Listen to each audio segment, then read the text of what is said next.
So as I said, this overall process is a really long process, okay? And nearly 2/3 of it is really kind of study and discussion and dialogue before we get into what most people might think of the nuts and bolts mechanics of a capital campaign, the asking, the commitment, all that sort of stuff.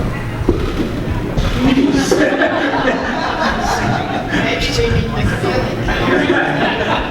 let's add something like for some dampers.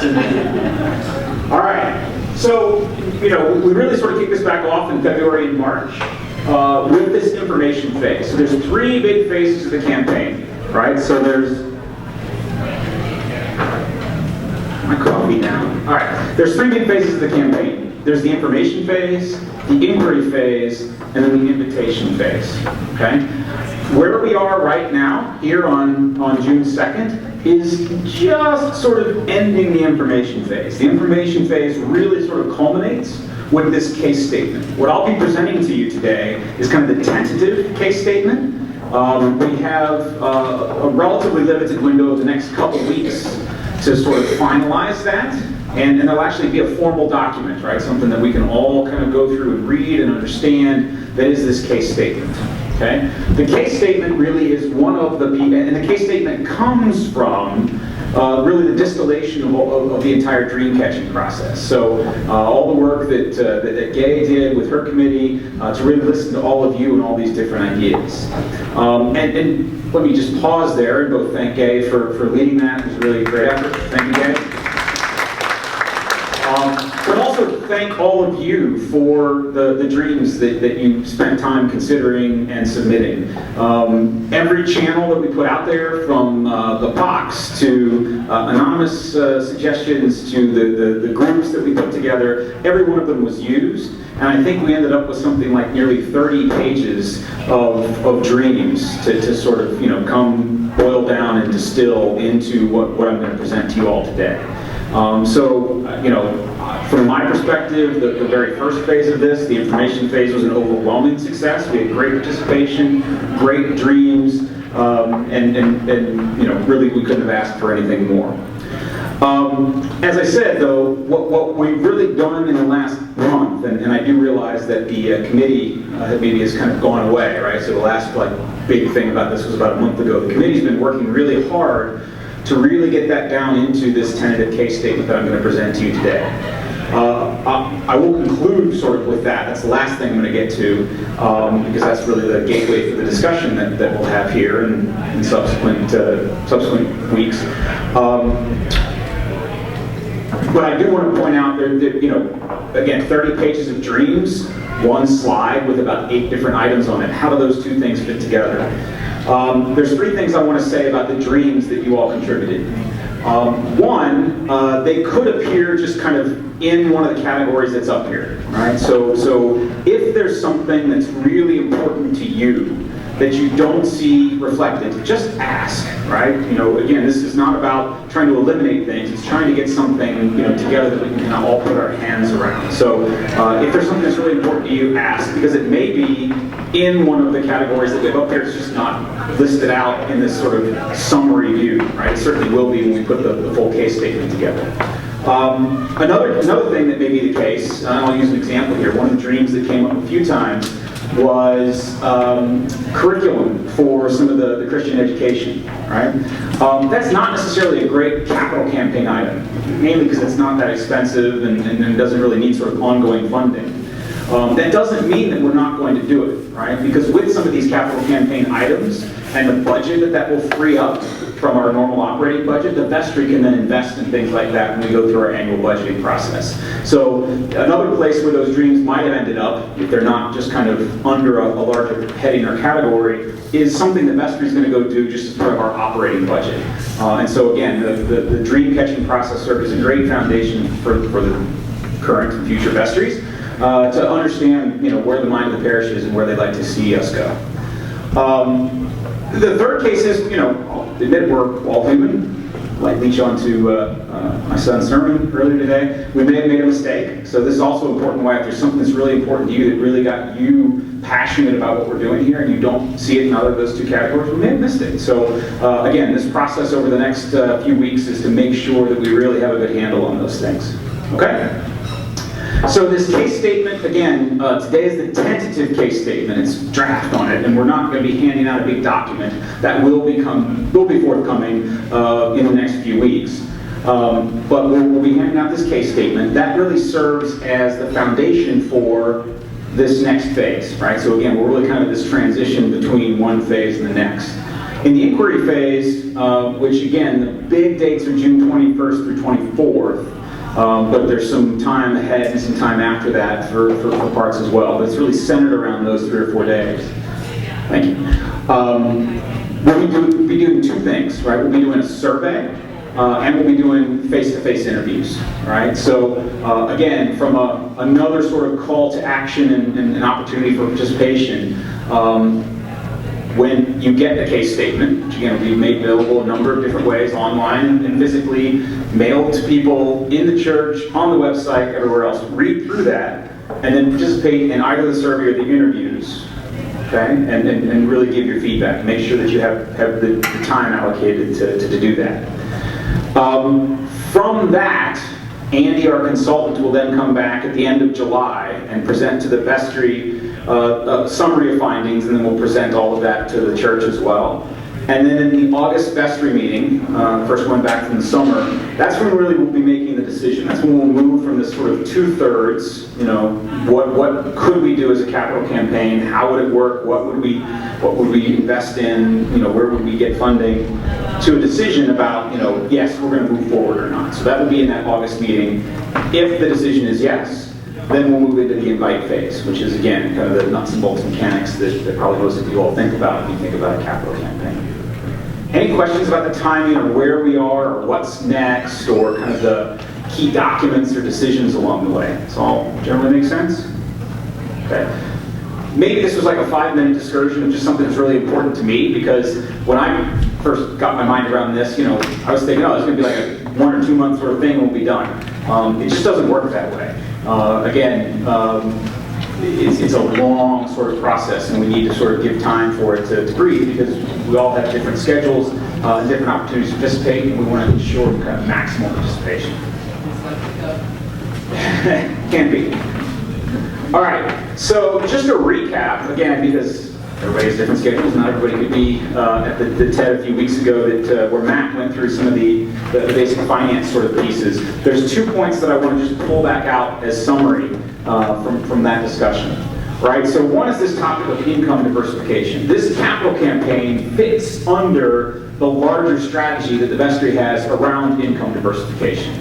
Right, we all clearly understand that we do have, our 2 sources of income today are the trust and our stewardship campaign. Right, if you look at our budget, those are the 2 places that money comes into the church from. Now, there are funds, right, that are sort of set up, and those, have been largely depleted, other than a few smaller ones over the last few years, intentionally. So it's a decision that we made. So really, it comes down to what we collect from stewardship, including plate, and what comes from the trust. So what we're looking at adding to that now is this capital campaign as a 3rd source of funding. Again, this fits into a larger strategy of also then looking at planned giving as a strategy, and/or Friends of Trinity sort of community group that would mainly be interested in more buildings and grounds, just kind of the role that the Trinity building plays in the larger Covington area. Okay. Can I add one more thing? The other thing that there's a subgroup of the vestry looking at, we're also looking at grants. So we're starting that process as well. So that further diversify income, we're also looking at grants from the community to support some of our work. So that goes as well. Okay, so again, just putting the capital campaign in the context of an overall income diversification strategy. And then we'll be using some of these terms both today and during the further conversation. And I am not a financial person, so I had to look all these up on Webster's. I'm not going to read them to you. I'm just going to kind of give my human language understanding of each of them. All right. So a couple different things we need to talk about: trust, and endowment, and fund. The trust is kind of the most formal and most structured of all these sorts of things. Obviously, we have, the Book of Remembrance is trust, where there is a separate board of trustees that has fiduciary responsibility for the corpus of the trust. Okay? And again, it's very structured. There's all sorts of things. I mean, you can have one-page trust documents. You can have 5,000-page trust documents. So it all depends on kind of the structure that you put into the original trust agreement. There is then an endowment, right, which can be correlated with a trust, right? You can set up an endowment under a trust framework, but you can also use other frameworks to set that up, right? So again, a trust is structured and then usually intended to be relatively perpetual, right? Most trusts are set up so that they can exist essentially forever. Endowments are set up similarly, right? So the funding that comes off an endowment is intended to last in perpetuity. They can just have less, legal structure and framework around them, right? They don't necessarily have to have an independent board of trustees, for example, but they still do have restrictions on what the money can be used for and spent for.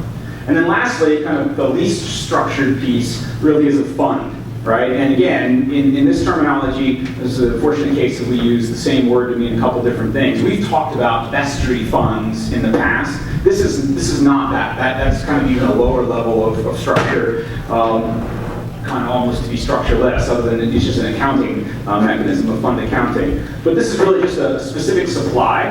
And again, what sort of gets nicked off here compared to the other two is funds, by their definition, are not set up to run in perpetuity. They'll run for some period of time, and then if they're not replenished, they'll be exhausted.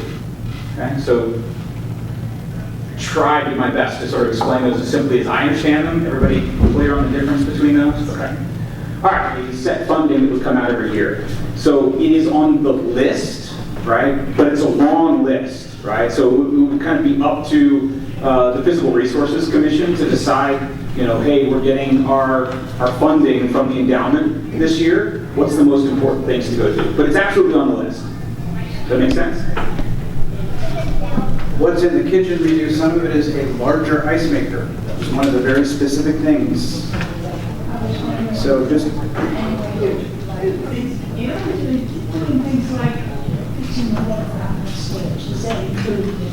That will be in preservation and maintenance. Yeah. Those are the kinds of things, if you look at Brandon's list, those are the kinds of things that would come under the P&L. I'm sorry, who else was? Now Ted, who said he didn't want to talk about it? That man. This is a little bit more of an observation than a question. I certainly don't have any problem with anything you got up there on the screen. All that seems to me to be directed inward, to us maintaining the church. I don't see much out there, or anything out there really, that looks out to the community, and community, this is pushing it a bit, not necessarily the immediate coming community, but it's hard to look at the news, turn on the television, to see horrendous things happening all over.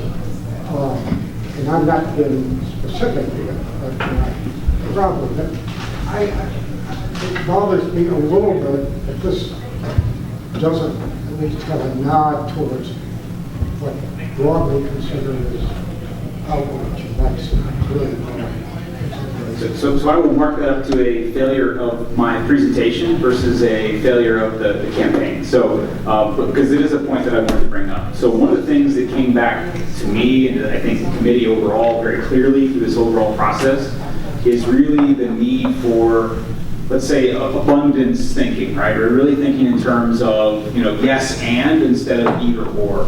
So to me, when we look at the details of this, which I understand, again, we're not providing today, so we're trying to get the feedback, is that there's a really good balance of, for each of these items, how it takes care of the parish, to your point, which I guess I was doing an okay job of communicating, and also how it helps the larger community, right? Which I clearly didn't do a good job of communicating. And so, for example, just going back to the van for a minute, right? So with the van, clearly it's going to help the parish. We can get the youth around to events. We can transport people to and from the church as needed. But offering that as a service to the community for getting people to jobs that maybe don't have transportation, right? So again, it does, each of these sorts of offers things up. The other piece that I'll point out is while clearly preservation and maintenance and is mainly about the build, or is about the building here, the funds that sort of frees up again now allow us to sort of entertain the conversation again of doing something that again has been a long-term aspiration. We just haven't been able to do it in a financially responsible way, of doing something like taking the book income and dedicating that to outreach. Right. So again, one of the parts that's not in here, because again, it's going to be up to the vestry that's in place when these funds start to become available, is what do we do with the freed up operating budget? Where do we dedicate that to? Right. And I think there's going to be, with voices like yours, Ted, there's going to be a really strong, desire to see that put towards outreach. Can I just say one thing about the outreach component about our building? We use our building for outreach all the time. And the Improve the Kitchen thing is not only for us on Sundays, but we have the Fresh Flow program, which is teaching nascent chefs how to do their job. They come in and use the kitchen. We have a baker who comes in and uses the kitchen every week. Christian bakes great sourdough bread and pretzels. So we are using our kitchen as a means for evangelism and outreach. So Improving the Kitchen is not only for us, it's for the community. And then certainly midday musical menu and all those kinds of things as well. So Josh, that's great. I'm sorry, there were a million questions. Marianne, you first. I'd like to comment on the very first item here, the improved access. I know doing that would make the building more perfect the way it was originally intended, but I remember when that door was being used, and everybody sat in the back of the church, and it's been a blessing not to have that door used. It's nice to have the bride in the back, and I think that's still possible. But I really think we should think hard about that one, just for that reason. There are ways of doing that. So we could simply rope off the back pews. And very aggressive get our burgers and move everybody forward. I've been known in other congregations say you can't sit in the back. And you just set the expectation that you're going to sit in the front. So, Marianne, you had Given this capital campaign, I feel can also involve time and talent. And just going down the things, there's a lot of opportunity here for free volunteers and pay. And I'm sure there's plenty of us here who come and pay these workers. And that somebody says plus somebody says their time. That's all. I think you're right. You want to say something, Brandon, since you're From a building perspective, with the lack of preservation and maintenance funding over the last few years, the building has definitely suffered a little from that, and also from our increased usage, both because there's a lot more going on in the church and because so many outside groups are using the church. It is having a toll on the building. So endowing preservation and maintenance is both an inward and an outward thing, because the building really is going to require more steady maintenance to maintain the usage. Who else has questions? This really is the Q&A portion, so there's nothing more to present. Could you talk more about what's included in the staffing endowment? Sure. Yeah. So again, this would be, endowment is the place to start, right? So this would be a pile of money that would be set up to exist in relative perpetuity. But it would be kind of at the discretion of the vestry. Again, we could set it up a number of different ways. We could allow it to be at the discretion of the vestry year to year, or they have to make a decision every 3. Again, there's a lot of questions about that, but it would have to go towards you visualize the budget for a moment, one of the sections of the budget is, we have to pay for our rector, we have to pay for our associate, we have to pay for our Christian formation, we have to pay for our organist, we have to pay for our secretary, we have to pay for our sexton, right? The staff, right? In the future, we may have to pay for communications, or, again, there's been a number of different roles, paid staff roles that have been. So the vestry would be allowed to, apportion that to one or all of those roles. It would cover some component of what's in the operating budget today. So you're talking about taking the staffing cost out of the normal budget and having an endowment for? It's not exactly the way that it would work, right? Because again, recognize that everything comes into the budget essentially, right? So the trust income comes into the budget and stewardship comes into the budget. So what would happen is, let's say that I don't know exactly how the financials work. Let's say we could harvest, if there's $1 million, we could harvest $60,000 off of this, right? We would bring $60,000 incremental into the budget, and then that would be allocated and appear somewhere in, so it would come into the top line, and it would so we have additional income, right? And then it would cover some component. I've heard a couple people ask questions in this. This isn't raising $1 million for preservation and maintenance ideas. This isn't raising $1 million to pay for. This is raising $1 million that will be invested, that will generate income, and that income, tens of thousands of dollars, I don't know exactly how much, it just depends on how good the market is going, can then be used for these specific items year on year on year. See? And then having this established, this is what Chris said earlier, think about it from a planned giving perspective. I know as soon as this gets set up, I'm changing what's in my will right now that goes against one of these endowments. So then it grows, right? How much did the book start with? I can't remember. It was tens of thousands of dollars. It's millions and millions of dollars now, right? And it generates hundreds of thousands of dollars that can be used for expenses, as right now is used. Go to Ted's question, and this is what Chris alluded to. We set up these endowments, they grow over time. All of these day-to-day operating costs of paying for our staff that has to keep the lights on, literally keeping the lights on, keeping the building, that all gets endowed and paid for in perpetuity. Now the book goes, now the plate goes outside. And when people give, they know they're giving to the community. They know they're giving. So it totally changes the way we think about the structural economics of the church. So it would be up to the vestry to say, okay, we've got tens of thousands of dollars. It gets kicked off this endowment. How do we use this in the budget? Well, out of that big chunk of staffing, hundreds of thousands of dollars, now we need this much less. So that's the way we think about it. Which is one of the things that frees it up. So again, just hypothetical example, we fund the staffing endowment, and we get that up and running, and the first year it's fully available, fund $60,000. That's $60,000 that we could directly apply. We could split. We could say $30,000 increased outreach, $30,000 to accelerated debt retirement, right? So it's an extra 60 that we get.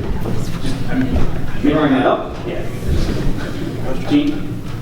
I don't have a question. I just want to set realistic expectations, because I heard hundreds of thousands of dollars and $1 million. Tens of $1 thousands. million fund at 7% is going to generate $70,000 a year. Right. That's what the vestry. Hundreds of thousands is a book. I said tens of thousands of dollars for this. I said hundreds of thousands of dollars off the book. So I was being specific as to where it came from, just so people can play those off and know where they come from. Other questions, comments, concerns? Once again, let me just stress that we're looking at seeding preservation and maintenance and/or staffing. We're not looking at the $1 million, and that's a number that the vestry plucked out of the air. So it's seeding the money. You start, remember when you had savings accounts as a child?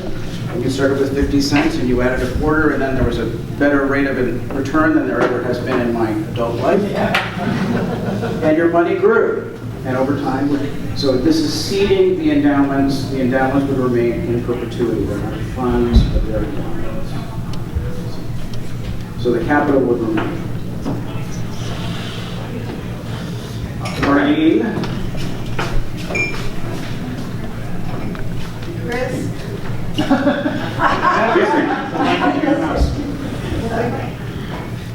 On the preservation and maintenance 2 words, 3 words. But you added some other things that I have no idea how that goes with preservation and maintenance. And I don't remember what it is right now, but it bothered me that it doesn't sound like preservation or maintenance, either one. So the Preservation and Maintenance Fund originally was started by Mulford Martin. The schedule, which is what's detailed on the paper on the table there, it expanded a little bit so that maybe those words aren't entirely accurate. They encapsulate the vast majority of the things, but maybe some things wouldn't. But pretty much everything that's in the schedule is written on that piece of paper.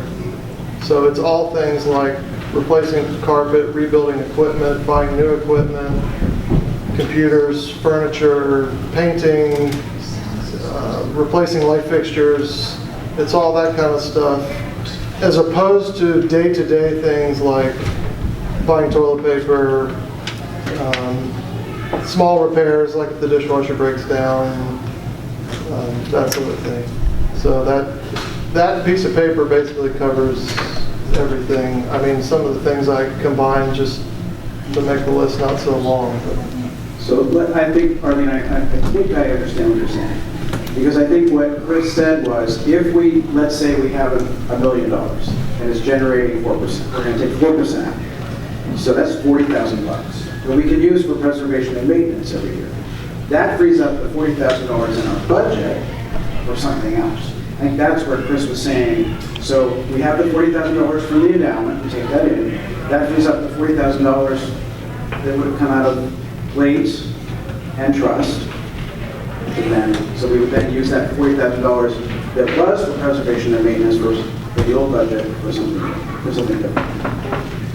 Does that make sense? That is what I was trying to say. Do you have the budget, is the maintenance and preservation in the budget now? So again, the Preservation and Maintenance Fund, when I walk it back, Preservation and Maintenance Fund was depleted, right? Along with all the rest of the funds, Why? right? To fund staffing for growth, right? So it was part of, We're hurting now because of that. well, again, Can you repeat her question, please? so why was it depleted and we're hurting now because of the statement? So again, we went into it understanding that anything that would happen that was sort of an emergency, we would have to sort of make up, right? And again, so far we've been able to basically kind of ride that wave and be okay. But as Brandon said a few times, there's a number of just like non-emergency, sort of just day-to-day wear and tear sort of items that are never going to peak, they're never just going to break. It's just kind of, the carpet's worn out and the floor needs to be redone and the paint is named up and things like that. So yes, I mean, so there's kind of an accumulation of, these series of smaller issues that the lack of preservation and maintenance fund we've accumulated, right? So again, we sort of ridden it as long as we can, right? We got the church was in pretty good shape, and now we've let it go a little bit. This would, as I said, in my view, it would be even stronger than just a fund, right? Because the fund was subject to, really the whims of the vestry, what we wanted to do, and we liquidated it. This would be something that would be permanent, that we know for the, again, for Senate's life, set up to run forever, would always be there to fund that preservation and maintenance. To answer your first question, though, I think you were asking something about what's in the budget today. Is it in Yeah, the there is a physical resource. I mean, clearly we're replacing light bulbs and we're doing a But little. that was. This is separate from the budget. Yeah. It is separate from the budget. Yes. But because it's not funded, when there is a crisis, It comes from gets the paid out of the budget, the operating fund, essentially. Because we're not funding this plan. So when the roof leaks and we have to get it fixed, but we didn't plan for it this year, we just have to pay for it. The concept with this, and it was operating to some extent in the past, is that those things are just being taken care of before they break. as opposed to dealing with them as a crisis. So to the point about if in this particular example, as opposed to the staffing fund, if this was fully funded, we'd have to go beyond fully funded before it started reducing the expenses on the general operating fund. But that is a possibility.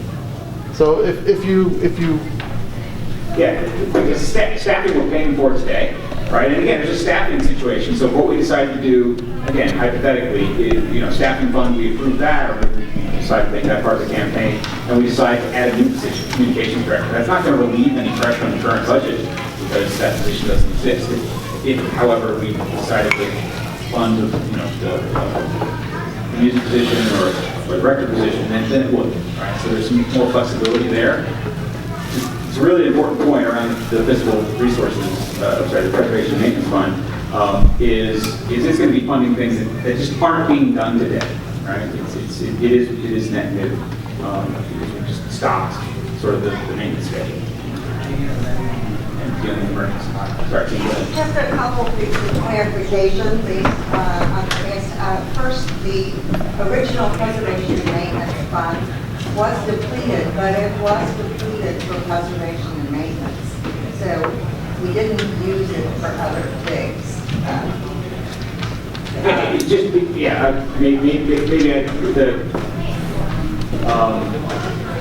Well, used for other things, but it also was not refunded, right? Because as a fund, it sits there, and once you pull things out of it, if you don't replenish, so it was not replenished, maybe, rather than depleted. And that speaks to my second point. The concept behind the original Preservation and Maintenance Fund is it would be used for major needs, and that the operating budget would fund the day-to-day maintenance of the church, just like at your home. You build that into your budget, but there are some things that come along that in 15 years you're going to need to do a roof. So that was the concept. Another part of this, the original Preservation and Maintenance Fund, is how it was going to be used, or a proposal for how it would be used annually would come to the vestry on an annual basis.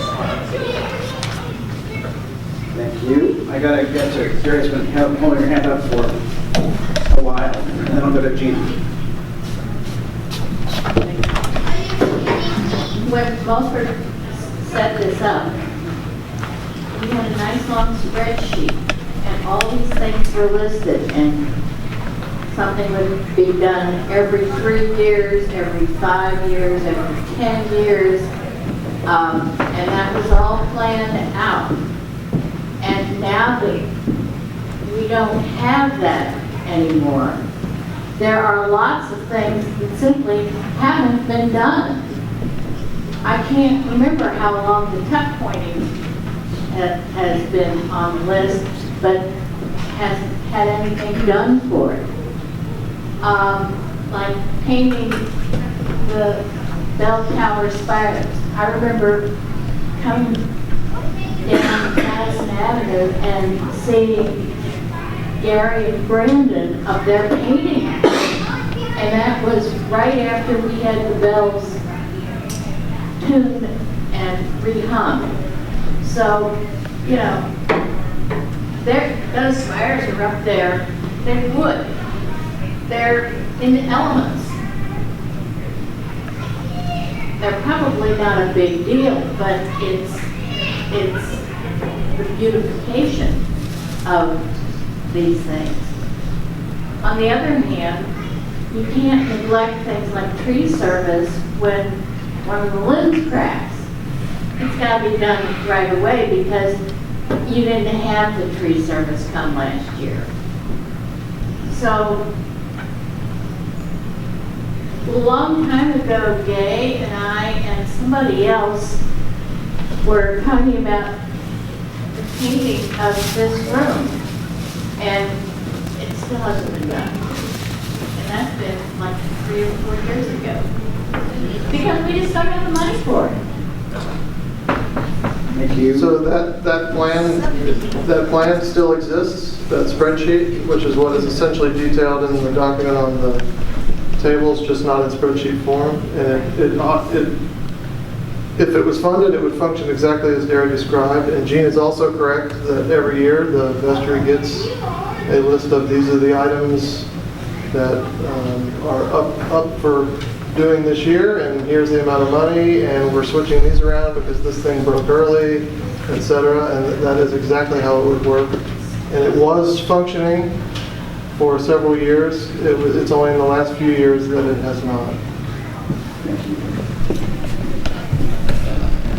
I don't know if this will help Arlene a little bit, but some of these items on this list talk about upgrades. And I remember at one of the past vestry meetings, Brandon talked about upgrading something in this room that was working, but it needs to be upgraded because you can't get the parts anymore. It's very old. Air conditioner out there. Yeah, the air conditioner. And so you can't get the parts anymore. It's 30 years old, and so that's all part of replacing and upgrading, and that can be very expensive. Mary Ann? And I realize that we're over time, so if you need to leave. I just wanted to point out that the third thing here, the eco-friendly thing, I think there's some overlap with